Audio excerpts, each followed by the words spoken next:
Good evening, everyone. Welcome to Film Snobbery Live. I am your host, the Film Snob, Nick Baisley. I have an excellent show for everyone tonight.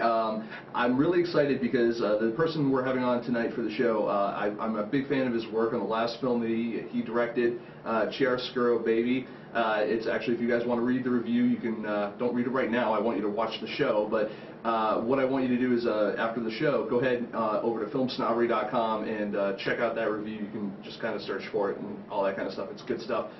Great movie. We're going to talk to him a little bit about the making of that and a little bit about the making of his new movie, GORE-E-OGRAPHY. So joining us later tonight is, in a couple minutes after the trailer for GORE-E-OGRAPHY, is going to be director of those movies, Anthony Kilburn. After that, I want you guys to make sure you guys continue to stay tuned because we do have our Indiegogo Project of the Week and a few other kind of little things that we've got going on that we want to make you guys aware of out there. So we will be right back. I'm sorry, unfortunately, Director Ryan Nishan cannot be here tonight. He got stuck elsewhere. He may or may not be here next week either. We've basically kind of given him a bit of an extended vacation, it seems like, or he's given himself one, him and his own executive lunches. So we will go ahead and we will roll the trailer for GORE-E-OGRAPHY in a moment here, and when we come back, we're going to talk to the director himself, Anthony Kilburn. Everyone stick around.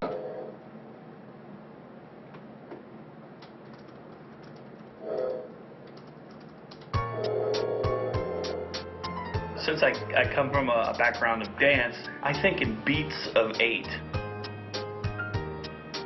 Just remember, the full $20,000 doesn't go to the movie. Oh, of course not. Actually, one of the most talented actors ever to live. You know, that's really what we all want to do at the root of it. We burn our girls, we want to castrate men. Vampires on one side, zombies on one side. They fought, and then for a while they danced. But the ninjas still don't get it. The vampire needs to be saved by the zombie queen. This movie is all about peace and harmony and equality between the races and the genders. Who has zombies, vampires, and ninjas in a movie with musical numbers? Who has your vision? Nobody has your vision. Blake went to school for 3 months so he can learn all about being a ninja. Make it more scrollish. There you go, with your lines in there. All right, good. She was willing to do anything. Now, she is our lead actress. They're not fooling anyone. He said that maybe I should take a vacation. It was good to have her away so she wasn't focused on what was going on. Ricky, I need the money. We worked on our chemistry. Yeah. Let's make the fake passion for the camera. Like, had a blow up. Don't argue with the director. I don't care what I did with Lene. We're not there. We're not there. We are investing some money, though, in trying to get to Sundance. Trying to get to Sundance. We're getting to Sundance. We are going to Sundance. All right, can't take five. Come see this movie. It'll change your life. It's like The Hurt Locker meets Precious.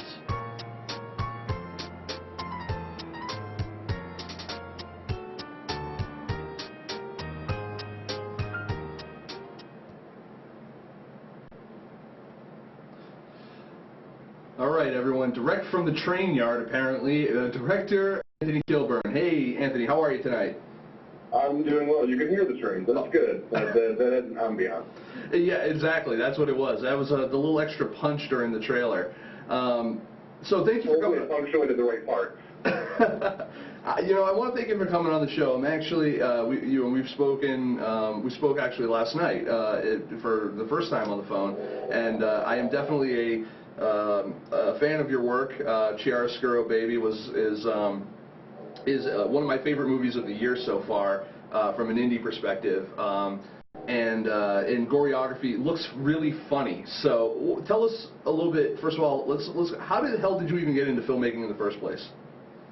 Well, I went to film school back in '01 in Michigan at a small kind of a trade school type of thing. You know, I was one of the millions of kids who saw Star Wars and just decided that was going to be my life. I was going to make movies. So I went to film school. I kind of didn't finish. and I ended up moving down to Jacksonville, Florida instead, and I decided to have this little weird hiatus as a hip-hop rapper. true story. So did that for a while, and then I met my wife, Selena Lubchanska, and she knew that I went to film school, so she kind of knew some people. She's a hairdresser. She knew some people who were kind of doing some film stuff in town, and she kind of got me hooked up with them. And as soon as I got back into it and saw, the digital revolution happening, I was like, I got to get back in. So the rest is history, I suppose. I suppose so. So, I cannot picture you, for some reason, I cannot picture you as a rapper. You can probably still find, not to say that it was any good or anything like that, but you could probably still find it online. I put out a CD with a friend of mine who was infinitely better than I was, called Philosopher Rappers. If you look up Philosopher Rappers, you can probably find it on CD Baby or any number of different download sites. I'm sure it's good for a laugh, at least. They're saying in the chat room that you look like a skinny version of me with facial hair. Well, that's good. I'll take that as flattering. Yeah, I won't. I'll take that as an insult. However, no. So we'll come at it from different angles. We'll meet in the middle. Works for me. So as far as you started making films, you kind of got back into it after your big debut in the music scene. Now my question was when you started making Chiaroscuro Baby, how did you get into that? Like, what was your process? I mean, was this your first actual feature film? Yeah. Well, when I kind of got back into it, it was through the 48-hour film project, which is a fairly large national project that a lot of cities participate in. I'm sure they do one up in Massachusetts even. But basically, I got involved with a group who was doing the 48-hour film project, and I kind of got reacquainted with some of the digital technology and whatnot. I worked on a film then with the guy who I was working with for that project. I was helping him kind of refine some of the stuff that he was working on for his feature, and after a while, I kind of started getting the itch, like, I think that I'm, with my film school experience and the experience working on a kind of a DIY set, I could probably organize something myself. Around that time, my wife and I decided that we were going to, put some money into getting some camera gear, video cameras, photo cameras, whatnot, and start a wedding photography and videography business because we could use that money to see doing, feature films. Mm-hmm. So we went ahead and started that process. Then the economy tanked, and pretty much anybody who would have been a lead, doing a job for, they had an uncle or a friend or a cousin or somebody who could do it for way cheaper than I would ever want to work. So there was no money in it. Right. We had equipment though, so we just kind of were like, well, we have the gear. Yeah, we don't have any money to make the movies, but at the same time, I had this script, and it was, I wrote it specifically for what I had available, like, friends' houses and, businesses around town and stuff like that. So we just kind of figured, hey, let's go ahead and go for it. Now, you were, and when we were talking last night, you're down in Jacksonville, Florida now. You're originally from Michigan. What is the film culture down in Jacksonville like? Well, it's kind of weird because we have this collective consciousness memory of the time when we were the winter film capital of the world. Back in the 20s when silent film was big, Jacksonville was where filmmakers came when New York was frozen over. They would come down to Jacksonville and they would shoot. So this was, Charlie Chaplin had a studio here. A lot of well-known films were made down here in the silent era. Then, there's debate on what exactly it was. Some people say it was the conservative politicians. Some people say it was, just a matter of the climate in LA was better. There's probably a number of things that go into it, but basically everybody went out to LA. They went out to establish Hollywood, and the rest is history. So you leave Jacksonville here with that relic of the past, mentality that we could have been Hollywood. Well, fast forward to today. We have a pretty vibrant film community here. We have a lot of really interesting independent filmmakers out there kind of doing their thing. I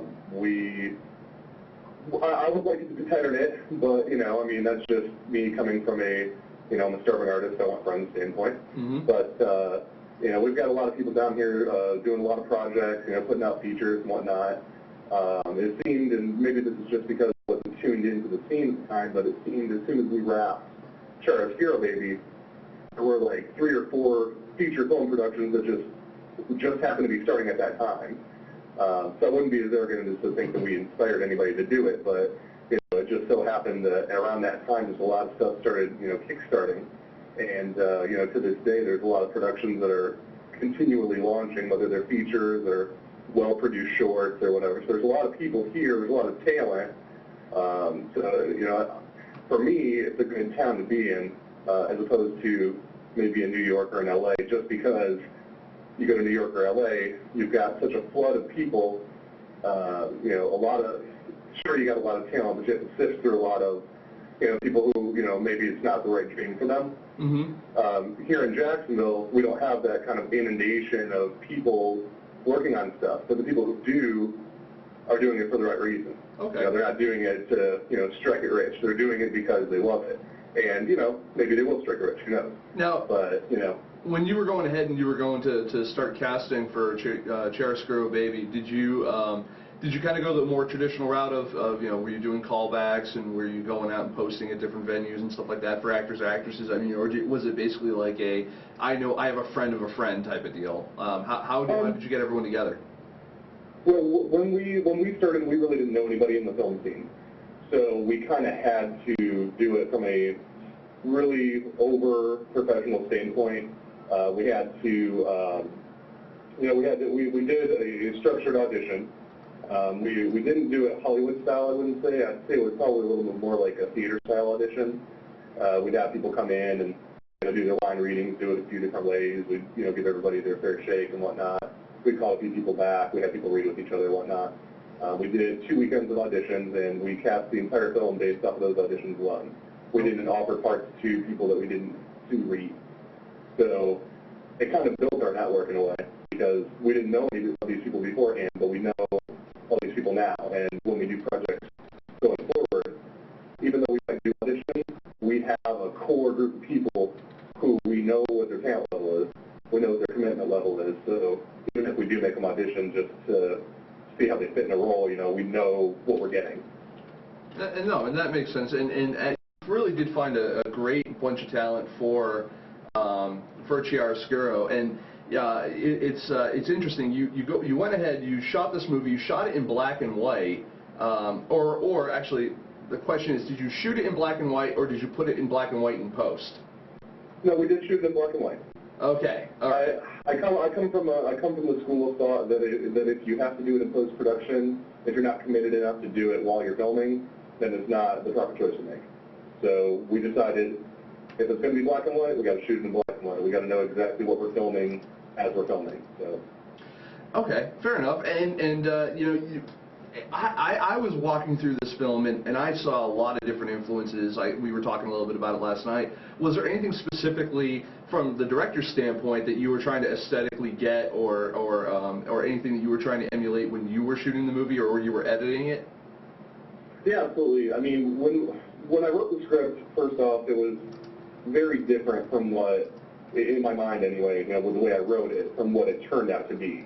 I wrote it as just this kind of, I was listening to a lot of, like post-punk, like the Yeah. I was listening to, like, very modern music. Mm-hmm. So that was my soundtrack in my head. That was the vibe I was going for. Well, as we started going along, I think I ended up just randomly seeing a movie about Edie Sedgwick. I saw Factory Girl, is what it was. Yep. And, I kind of put two and two together. I was thinking to myself, well, the art scene likes to do this retro thing. They like to do the throwback to the 60s and all that. And Edie Sedgwick has this look and this vibe about her. And, the Andy Warhol scene and all of that had this look and vibe. So I started researching it a little bit more. And, I would look at some of the Andy Warhol short experimental films he would do, like the Clockwork Orange weirdness that he did, the Hotel Chelsea. And I even looked at some of Edie Sedgwick's work, namely Chow Manhattan, for some of the black and white footage. But we kind of started getting that in our head, and we were just like, let's go for that aesthetic. If we're gonna kind of draw a parallel between today and yesterday, let's just do it. So we went all out. We wanted to make sure that we shot it in black and white. We wanted to make sure that we had a really high contrast look to the film, even down to the sound design. We wanted to make sure that it sounded gritty like a film in the 60s would have, because, you know, back then they didn't really have like a recording technique. They just recorded audio and tried to clean it up a little bit. Yeah, it was basically still on reel-to-reels on a separate, you know, kind of recorder type of situation. And we actually were considering trying to record reel-to-reel, but it just proved to be too cumbersome. Sure. So what we did on set, we actually recorded two ways. We recorded from a regular microphone. We just sourced that right into our camera. You know, a shotgun mic, you know, high-quality shotgun mic. And then we also shot, we recorded the audio also with cassette tapes. Mm-hmm. Like, you know, you listen to in the 80s. Right. And, you know, the theory was that if we had these cassette tapes that had the chunk that we wanted, and it would still be clean sounding because we recorded it clean, yeah, it didn't work out so much. So we ended up just having to basically take we would just like take dead air pieces from the tapes, the junk, you know, the fuzz and everything. Right. And then we would kind of like add those on top of the clean recordings. Okay, so you give it like that dirt. So you just kind of layer it on type of deal. And I can imagine that doing that throughout the entire feature would have to be quite a feat. And I got to tell you, I really kind of it's interesting when you go ahead and you're mimicking a certain style, but the audio style does not kind of match that, and it's really great to see that you took the time to actually do that. It was one of the things I picked up specifically as being on purpose when I did the review. Of course, I did email you to confirm. I was just like, that was on purpose, right? But, you never know. Yeah, you never know. But I was like, I'm not slipping, am I? But you know, that was then, and you've since premiered it. It's been around a little bit. You're still kind of looking to kind of get it out there a little bit more. But now you've got this new project here called GORE-E-OGRAPHY. Now, what's the kind of the genesis of this film? Well, it comes actually from CHIAROSCURO, because when we wrapped that film, we premiered it, and we did a festival here, screening there. So we're to the point where now I'm in business mode, and I'm not doing anything creative anymore. So I'm starting to get bored. And I got with a filmmaker buddy of mine, Sam Farmer, here in Jacksonville. And we just kind of started riffing on, let's just shoot something. You know, something weird, you know, let's just shoot something where it doesn't require any money, any planning. Let's just get our people and just see what we can do. So we started doing these little experimental shorts, and, you know, one project would fall apart, you know. But while we were doing all this, I had this idea in my head that we could do a mockumentary about filmmakers that would be improvised, because, you know, I basically used like the Christopher Guest films as my model. Mm-hmm. You figure, you know, a lot of the footage breaks down into two pieces: interviews and the on-set or the, you know, the action pieces. Right. So, you know, they're talking about whatever they're doing. So I figured what we could do is we could do this in like 2 weekends. And I didn't know if it was going to be a feature or a short. It was just like an idea. But we would basically shoot some interviews first, let the actors improvise who they were, what they were doing on the film, and create whatever conflicts they wanted to. And then the next weekend, after we've established our framework story, we would go in and say, okay, well, this person talked about, you know, they were shooting this scene at this location. Mm-hmm. So then the next weekend we would shoot that scene at that location and just kind of let them, again, improvise what they were doing there, but we would just only shoot the stuff that they talked about. So that was like kind of the beginnings of it, and what ended up happening is we had one meeting before we started shooting just to kind of get everybody on the same page. I got a local improv troupe, Mad Cowford Improv.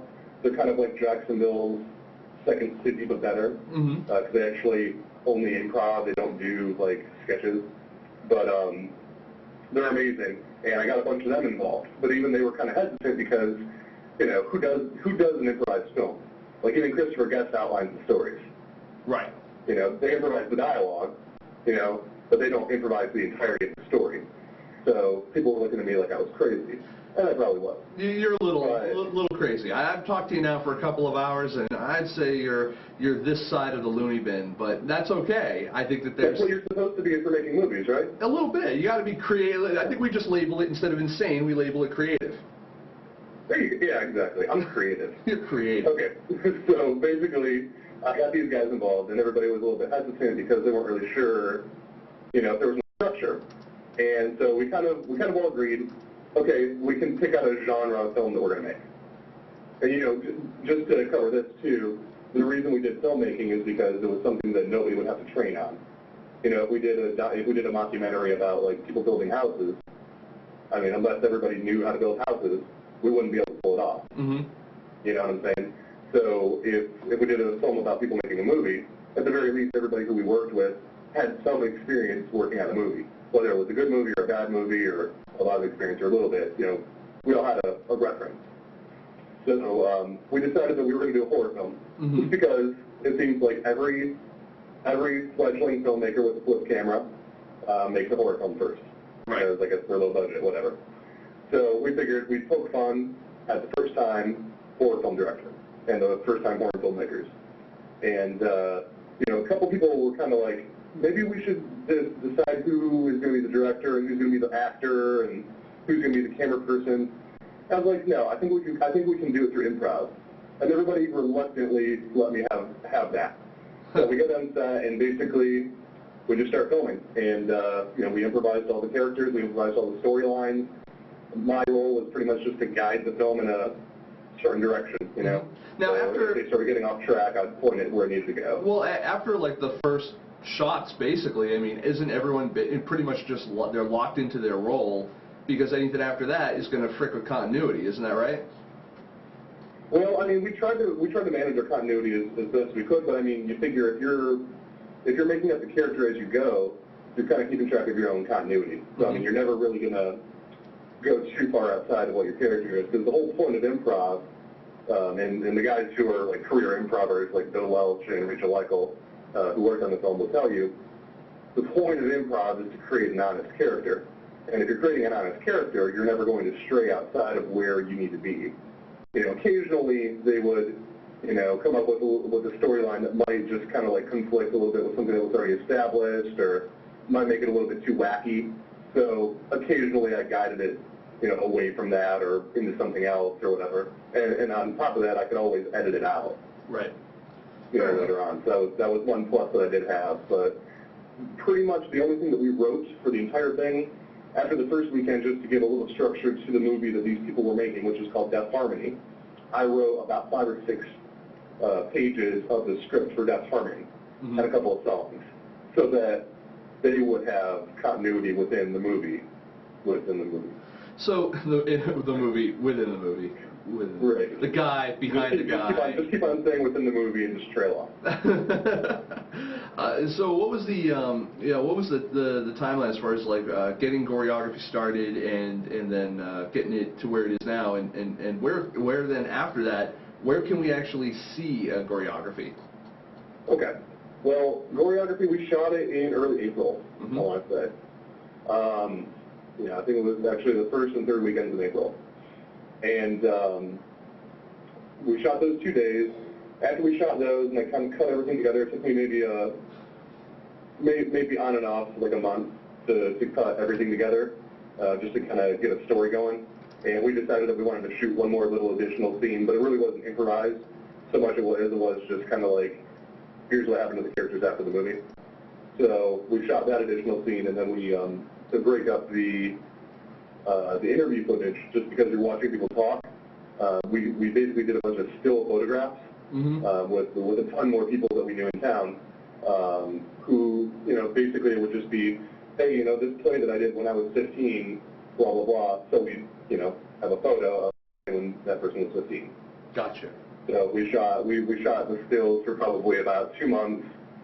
I mean, we wrapped the film, like, completely with the stills and everything, probably, like, I want to say late August. I want to say late August. So that's when we sent out, like, the review screeners and everything like that.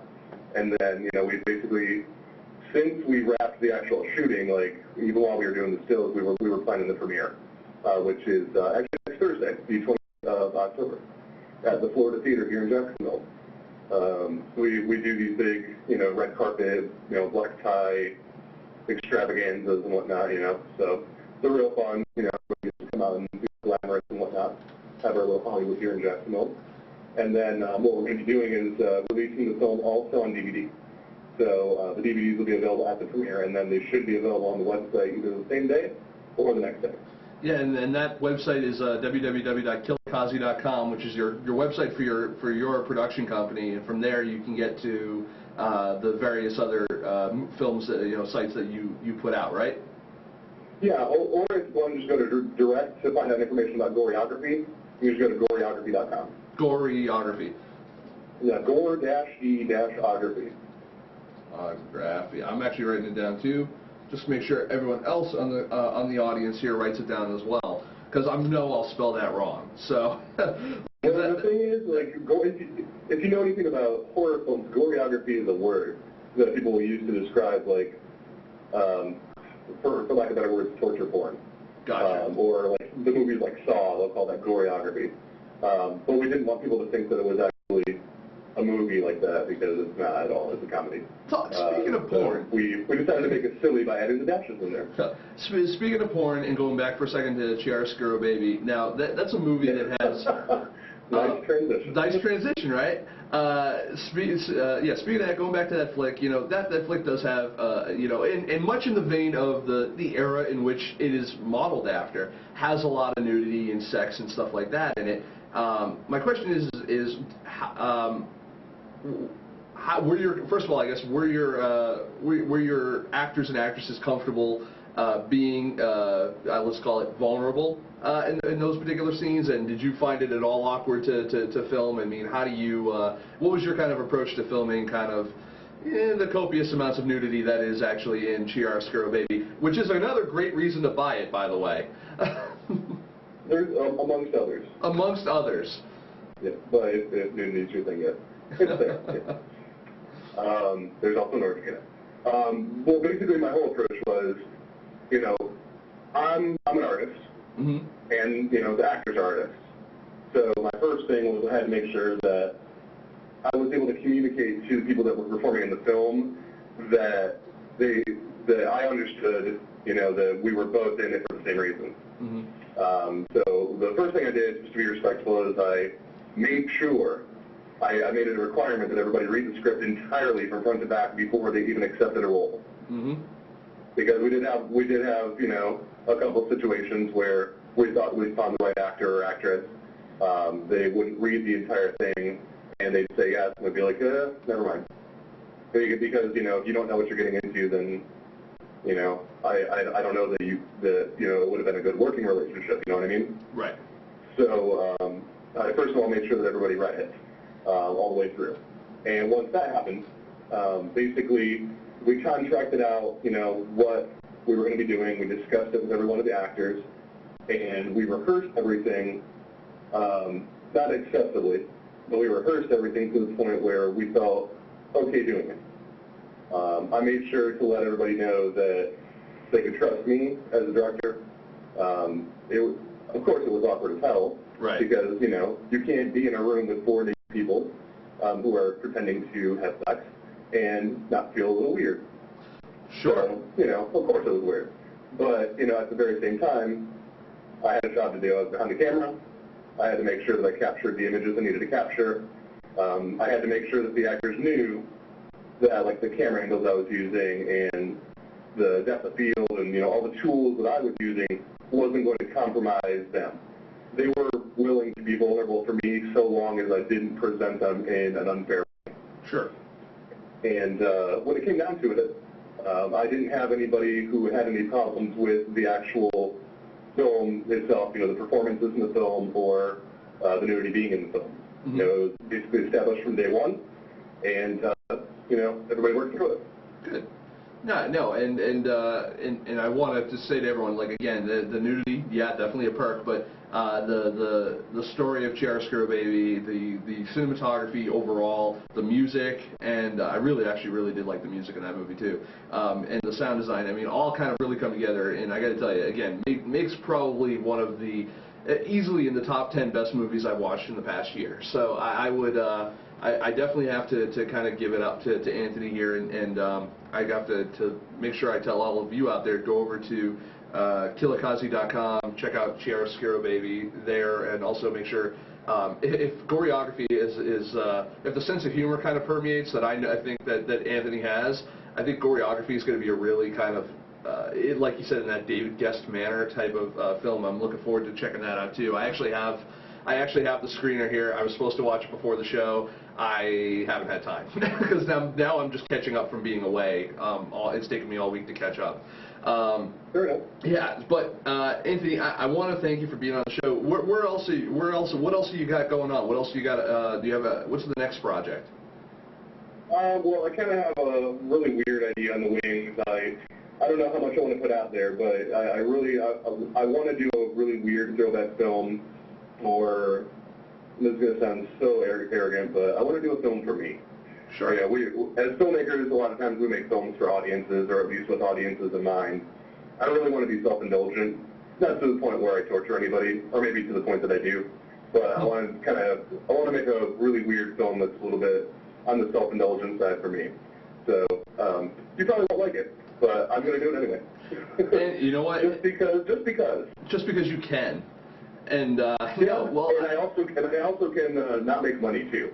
But you know, that's won't probably happen, and that's fine. I'll do it anyway. That's good. You know what? You're in good company with that anyway, because most of the filmmakers that are out there right now trying to shill out their product and all that, even if it's good, most of them aren't making money. So that's yeah, you're in good company one way or another. I wanna thank you for being on the show today, Anthony, and I apologize we started a little late, but I'm really glad that we got a chance to talk about Chiaroscuro Baby and also GORE-E-OGRAPHY.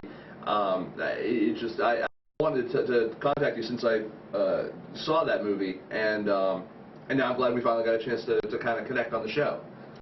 Yeah, absolutely. If you ever have an opening, I'll come back on. Awesome. I'm a whore. I'm a publicity whore. I'll do whatever I got to. Well, I think we might be able to get something a little bit sooner than later anyway, because one of my announcements later on will put me in a position where I might be a little closer to you rather than being in Massachusetts. So. Oh, okay, interesting. Yeah, so we're gonna announce that a little bit later on in the show. So hopefully everyone will stick around for that, and we will keep in touch, and hopefully we'll go get that beer pretty soon. Yes, absolutely. All right. Well, thanks for having me on. It was fun. Thank you, sir. You have yourself a great night. You too. Anthony Kilburn, everybody. That brings us to our. I guess right now this would be the time where we put the intermission up, but no intermission. Instead, advertising. If you guys stand by for a couple seconds, what we're going to do is we're going to go ahead and we're going to get a quick message from our good friends over at Final Draft, and we'll be right back with our Indiegogo Project of the Week. We'll talk about it in a second. Stay tuned.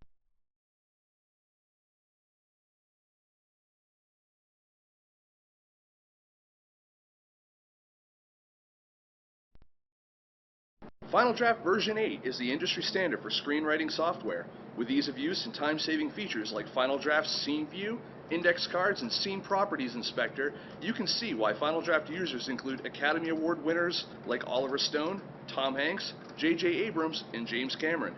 Final Draft is now even more extensible with its new XML-based file format that can be used to import your script into many other programs.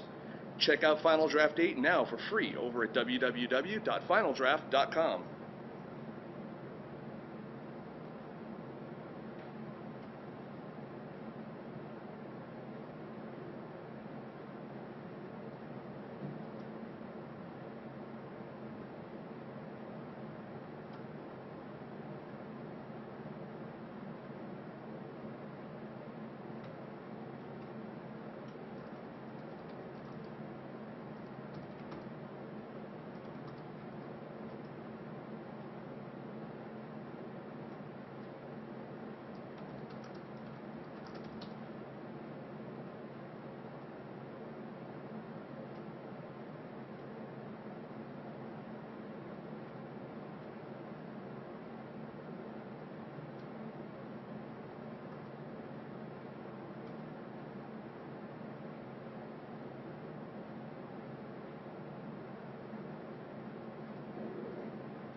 And we're back, folks. We're back with our Indiegogo Project of the Week. It's going to be Mercy, Mercy Me by a good friend of ours, actually, Mark Cabaroy. I wanted to pick out this particular I did want to pick out this particular project because not only do I believe in the work that Mark Cabaroy does. I've seen other movies that he's done. He directed a great short called Blindsided. He also directed a great, another great little short called Masculinity. Also a feature-length film as well that I thought was pretty good. He's always busy, always working. The guy has a real talent for story and a real talent for bringing out strong characters.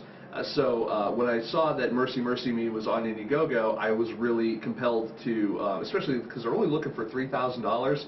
I was really compelled to get that on here to shill it out a bit, because I really feel that the more Mark works, the better he gets at storytelling, and the better he gets at film in general.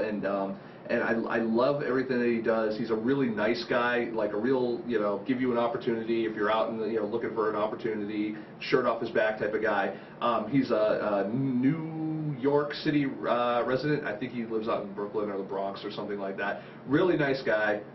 Met him on several occasions. He's given me a ride on a couple of occasions when I've been stuck in Staten Island.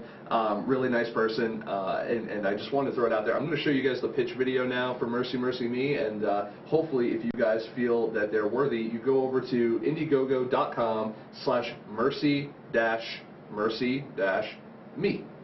and just give a couple of bucks. Again, I always say if you can't give a couple of bucks, at least give a retweet. If you have a newsletter, throw it in your newsletter. Do something for them, because these are really good people. They really do deserve your time and your money. So here's the pitch video for Mercy Mercy Me, and hopefully you guys really enjoy it out there, because I dug it. I thought it was a creative story. So stay tuned. We'll be right back. Hi, I'm Mark Cabaroy. I wanted to tell you a little bit about my film, Mercy Mercy Me. So I wanted to tell a story of these two teenagers, Mercy, the nerdy girl, and Marcia, the popular girl, who in death find each other. Mercy guiding Marcia through her own life and helping her come to terms with her death. I cast these two particular actresses because I thought they were strong character actresses, and I thought they worked well together. My character Mercy is trying to help Marcia kind of understand what she's going through, but also really looking for a friend and for some acceptance. She's an oddball. So what kind of sidekick are you? I just hit commentary. Wow. I get impressions and information from holding personal items, like clothing. Let me guess. You want to hold my underwear and tell me how hot I am, right? My character's name is Marcia, and she's really confused, and she really wants to understand what's going on around her, but she doesn't know how to go about it, and she has no one to turn to until she meets Mercy. I never get to play like the really mean characters, and I just really like Marcia. She's so like mean. One of the things I wanted to do in this film, because it has social aspects of it as well as effects, is what I wanted to do is I wanted to take the actors out and shoot the entire film like a video animatic, a video storyboard. We would take a small camera, we would go to approximate locations, or whenever we were able to go to real locations, that there's memory scenes where the characters are watching themselves perform certain actions. So how could we best achieve the memory scenes in a realistic manner? So what we decided to do was go to a location and shoot the actors watching themselves and composite the footage together. And that's what the test you're seeing now. So I'm excited about making this film. I'm really excited to be working with these two actresses. I like the idea that it's sort of Mean Girls meets The Sixth Sense. I like the fact that we've got some really compelling locations and some great ideas to visually make the film stunning and to really bring it home. And your funds would be used to help visualize this world and create this atmosphere for Mercy and Marcia to inhabit. So what's it like working with Mark? God. You got to accentuate the positive eliminate the negative, latch on to the affirmative, don't mess with Mr. In-Between.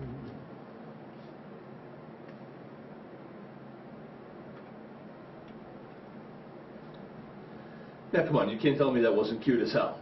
So, anyways, I want you guys to definitely keep that project in mind. Mark Cabaroy is a really nice guy, good friend of the show, just an overall cool dude in general. I can't speak highly enough of him. So if you guys are out in New York, you're looking to act in something, you're looking to produce something, he's always looking for new projects to work on. He's done producing, he does directing, he does, he's a phenomenal writer. I love what he writes. He's not afraid to experiment with new talent and new stories. So definitely someone that you should get to know if you're in the New York City area. So that being said, one more quick promo that we're going to throw out there for our friends over at Sony, Sony Vegas. Good news, great news. Not only did we get our copies in of Sony Vegas Pro 10, which is finally out in our hands. I'm so psyched to start editing with this. Sony was also nice enough to send us a copy of their Sony Pictures Sound Effects Series, volumes 1 through 10. And this thing has everything from, these are all like basically sound effect noises. There's some background stuff on there too, including stuff like home and office, natural elements, backgrounds. Some of the backgrounds too are really cool. It's like if you're casino backgrounds, like you can hear like the little chirp of of the slot machines and some people in the background. Really good traffic sounds, and they sounded really. When I was kind of going through them, I was really impressed with how well I can already tell just from listening to them, the quality and how well they would blend with other things. There's even period effects on here too, for various things that are period friendly. So again, thank you Sony for the Sony Creative Digital, Sony Pictures for your sound effects library you sent, as well as thank you for the copies of Sony Vegas Pro 10. It actually took me a little while to get those in. I know that the Flyway Film Festival is actually going on as we speak, and I want to say hello to everyone who's out there. I know there's a bunch of people who are regulars on the show that are out there right now. I want to say hello to Rick. I want to say hi to Kings of Fink. I want to say hi to Phil. All those people that I know are actually there. And they, they actually, I waited. Because I could have gotten them Sony Vegas Pro 9, probably overnight, but I wanted to wait because I knew if I waited a little bit longer, whoever they decided to give it to, I could get them some copies of Sony Vegas Pro 10. So Rick, if you're watching, or if you got my voicemail earlier that I left you, I have copies of Sony Vegas Pro 10 waiting for you and your filmmakers. So hopefully everyone at the Flyway Film Festival is having a great time. And we've got more film festival news when we get back, so stick around, and we've got a little bit more show for you, and maybe I'll even let Jerry talk today, so stick around. Sony Creative Software's Vegas Pro 9 editing and Blu-ray disc production software allows you to edit standard or high-definition video with ease. Their drag-and-drop functionality, along with their multi-camera editing tools, extensive plugin support, and efficient workflow for 32 and 64-bit systems, gives independent content creators of all types the ability to customize their workspace and take advantage of professional editing tools at a fraction of the cost of Final Cut Pro. For a free demo, visit www.sonycreativesoftware.com and discover for yourself why FilmSnobbery Live has been using Sony Vegas Pro editing software for all their post-production needs.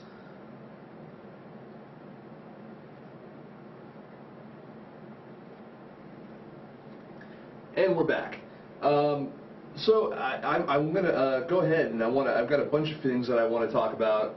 I want to start talking to my co-host real quick, Jerry Cavallero, director of Stuck Like Chuck. Jerry, you and I have some cool stuff that you and I are going to be up to in the very near future. Let's go ahead and make the announcement of where you and I are going to be shortly. Sure. First, I just want to say that going back to the sound effects, the audience didn't really realize this, and you forgot to mention this during your pitch. Those trains that we heard earlier were actually from the Sony Sound Effects studio. So that's how good they are. Nice. They blend right in. Good job lying to the audience, Jerry. Yeah, well, if it helps Sony, maybe they'll help us. I guess that is a good point. But so Jerry, you and I are going to we're going to go on a little trip, a little adventure. FilmSnobbery on the road, Too Fat to Fly. Wow. Road trip down to the Orlando Film Festival. Yeah. You and I are going to take some time. We're going to go down to the Orlando Film Festival. We're going to cover that together, and we're going to, the idea, and we're going to see if we can pull this off, people, and it depends on so many different factors, but we are going to try to pull a Film Snobbery live show out of our ass from the Orlando Film Festival, whether it's in our hotel room, at the festival itself, at a bar. We don't care where. We just have to find a reliable internet connection. But we're going to go ahead and we're going to try to get we're going to try to do a Film Snobbery live from somewhere other than the studio. And we're really looking forward to that while we're out there. We'll be there from November 2nd to what date, Jerry? To November, we're leaving like the 9th, early in the morning. Right, so we'll be back on the 10th. So. The 2nd to the 8th. And the festival, yeah. And the festival what? Oh no, we're actually leaving on the 8th in the morning. Are we? I'm sorry. We're leaving the 8th because the festival is till the 7th. So we're leaving the 8th and we'll be home on the 9th. Gotcha. As long as we don't die, have any accidents or, like, yeah. As long as we survive the road trip. I shouldn't have said that. It's me and Jerry in a car together for over 24 hours. Now, I want to keep this. He's not going to be making. Yeah. I want to kind of put this in perspective too, folks. We're taking my car, and you know how it is when you drive with someone. One person gets tired, the other person, takes over for a little while. It has to be put out there that Jerry doesn't drive because he lives in New York City. Why would he? But Jerry doesn't drive, so I have to drive the entire way. So this should really be interesting watching Jerry. That's not going to stop for a hotel on the way, so we're going full 20-hour drive straight out there. Why not? If I get that tired, I'm just going to pull over to the side of the road for an hour. We'll take a little nap. And chances are, if I'm that tired, so is Jerry, so fuck it. And then, and look, I mean, I drive to Chicago all the time. Chicago's a good 18 to 20 hours. Huh? I said we'll find a Walmart parking lot. Exactly. We'll find a Walmart parking lot, and we'll hobo it up. So Jerry and I are going to be in Florida. If there's anyone down there in the Florida state of, I guess, or the area or whatever of the film festival, come down and check us out. Now, even if you're not going to the festival itself, you should be because all the screenings are free. But you should come down there and at least say hi to us and go see some quality flicks. Jerry has been touting the Orlando Film Festival for a whole year now. Literally an entire year now, and he had a wonderful time there, and I'm looking forward to having that same experience, and not only that, but bringing Film Snobbery over to there too, and completely ruining the party, because that's what we do. I also want to go and I've been traveling. I am friggin' exhausted, but I've been traveling around a little bit, and I just got back this week from the two events. The First Glance Film Festival, which was in Philadelphia, and I'm actually wearing the shirt right now. So thank you, Bill, for the shirt and for the opportunity. We ran into some technical difficulties after the fact, and not our fault, but we did run into some technical difficulties. I actually have we bought a 2-pack of Sony HDV tapes, and Sony giveth and Sony taketh away. Because these 2 tapes, actually, we recorded on 2 different cameras and recorded, we had 2 other tapes that we recorded too as well. 2 of the tapes came out perfect, and those both came from the same package. These tapes, completely dead. There's nothing on them. So we lost an entire day's worth of footage from the festival, and I'm so ticked off from that. But again, really nobody's fault. It's Sony's fault, but them's the breaks. What are you going to do? Not checking the tape. What do you mean, not checking the tape? You always shoot a little bit with the tape and rewind it to make sure it's good before you use a new tape. No, like I had time for that. No, it's not your fault, don't worry. Yeah, you're right. It's not my fault. It's Sony's fault for making a shitty product. Wow. If they want to review the show to see how you plugged the Sony Vegas software, make sure that you cut it right after that and be like, oh, we ended the show on that form. Well, look, let me explain something to Sony right now, okay? Sony Creative makes great software. Whatever division of Sony made these tapes. Now, I have probably about 100 of these sitting in my bedroom up, in storage.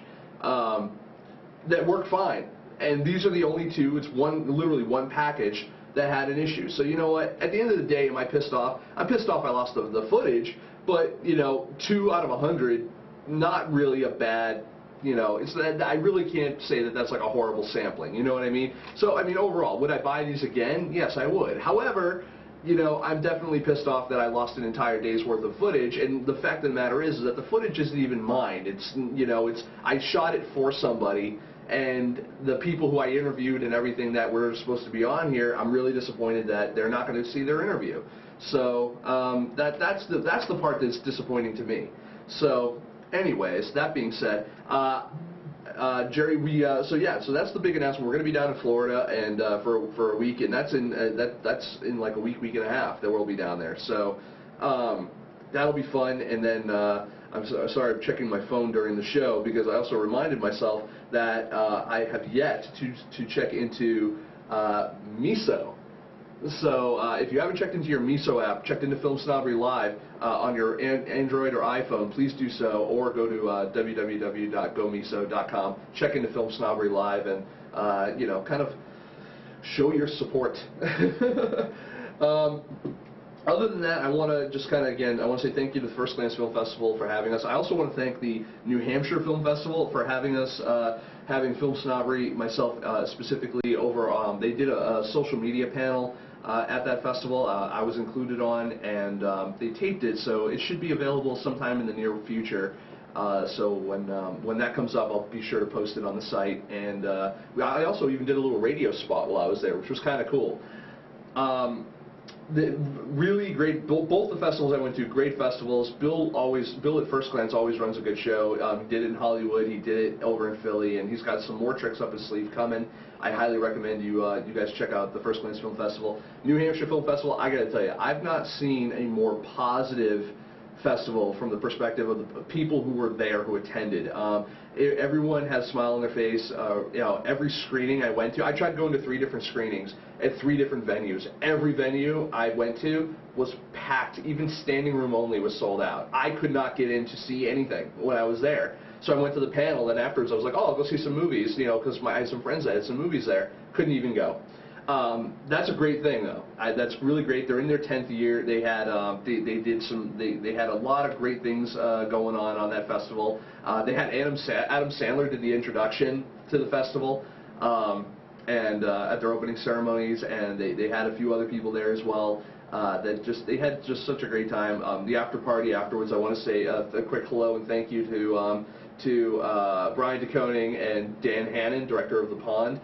Brian DeConing, the CEO of Vital Design. Just really great people. Want to say hi to Michael Venn. Thank you for attending the panel as well. I want to say I met so many people and reintroduced myself to so many people too from last year. The Film Pop girls were out there. It was great to meet Leslie Poston, and I didn't get a chance to meet Amy, but we'll get you next time. And also, I finally got to also meet someone who was the producer on the movie, a little short I love. It's called Catching On the Day the World Turned Gay, and his name is Greg. It's such a great flick, and it was great to meet you in person. It's in case you guys don't know, Catching On the Day the World Turned Gay is a movie about, it's kind of like a reverse zombie movie about basically the day that they make gay marriage legal everywhere is the day that now you can catch gay by being grabbed in the ass. So it's like a zombie bite that turns you gay. And it's really funny. It's a little short, probably. I don't even think it's 20 minutes. Just really funny, really well done. So that is really all I had to say as far as the rest of the show is concerned. You can follow us over on Twitter, twitter.com/FilmSnobbery. You can, of course, always also follow us on, fan us up on Facebook, facebook.com/FilmSnobbery. Feel free. We've got some great reviews that are coming up in the next little bit. Our intrepid journalist, Cine Noir, over in London, is covering the London Film Festival right now for us. Well, she's got about 4 reviews that she just posted. We will see those up on the site probably by the end of the night or tomorrow. And new contributor, Mesh Flinders, it will actually also have a new review up from the Hampton Film Festival as well. So. Lots of new things going on. We've got so much more going on. We've just partnered with a couple other new people. So the next month or so is going to be huge. You know, going into the new year, year 3 for Film Snobbery, we have so much more that we're going to be offering you guys. Really looking forward to seeing what happens. That's it for the tonight's show. We're going to see you back again next Thursday, same time, 10 p.m. Eastern Standard Time, here at live.filmsnobbery.com, or if you watch it on Justin TV, justin.tv/filmsnobbery. And remember, on Justin TV, you can even watch it on your iPhone or your Android. So no excuse to not be here. So I want to thank Jerry Cavallero. I want to thank Ryan, who wasn't able to be here, but I want to thank him anyway. Ryan Nishan. And I want to thank everyone who was able to show up tonight for the show. And we will see you next week. So have a week. Oh, I don't want to say that. That's Kevin's thing. Have a good night. Yeah, that's nobody's thing.